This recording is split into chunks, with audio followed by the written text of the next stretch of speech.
Nam.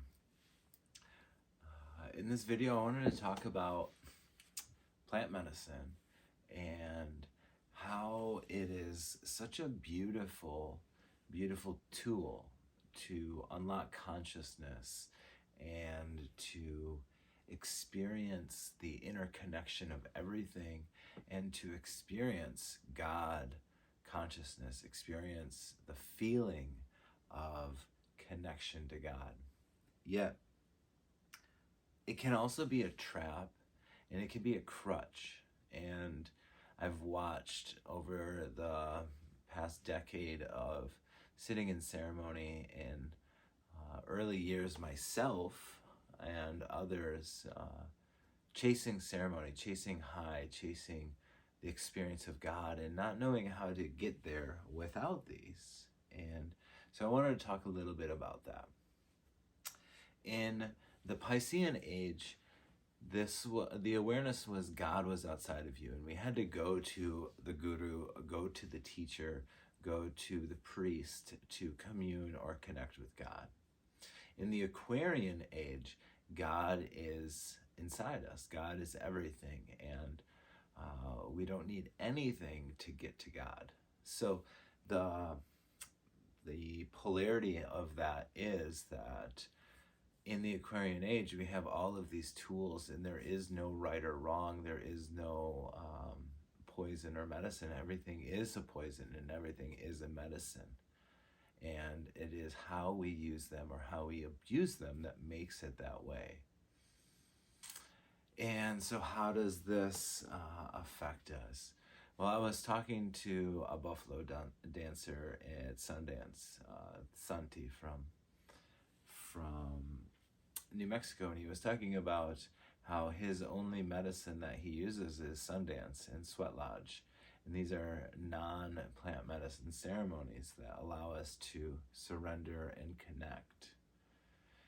And how he explained this was that God being the light that is inside of your heart space, or the divine spirit that you are, and it being this flower inside this garden. And when we use these plant medicines, we're picked up by this helicopter and it brings us to the flower, and we get to experience it in its glory and its beauty.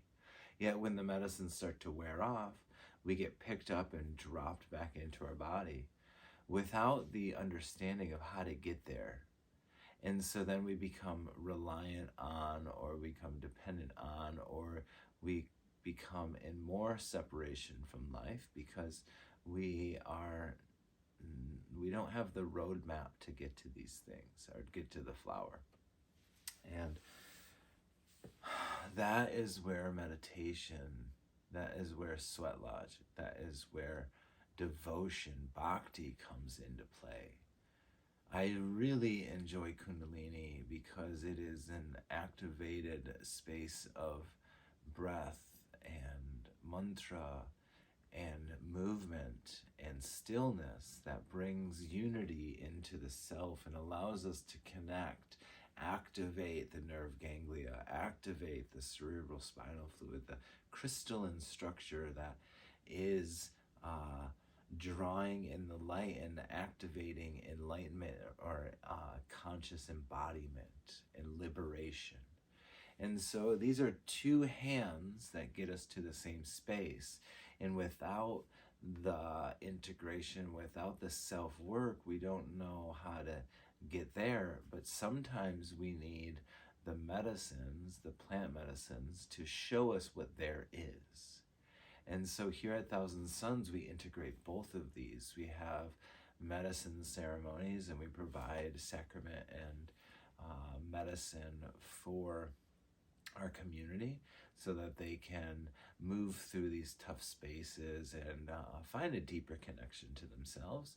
Yet we also provide the tools and the roadmaps to find it on your own so that you can stay in that space, because enlightenment isn't what we're looking to embody. It is the how do I say this? Enlightenment isn't what we're searching for. Enlightenment is half of it.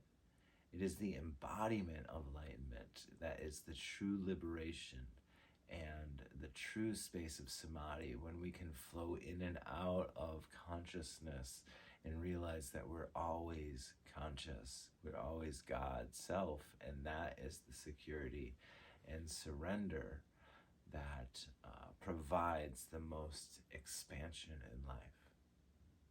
So if you are looking for support, reach out. If you are looking for medicine or ceremony or meditation, please drop a DM. Please come to our website and sign up and see how we can support you. Sign up.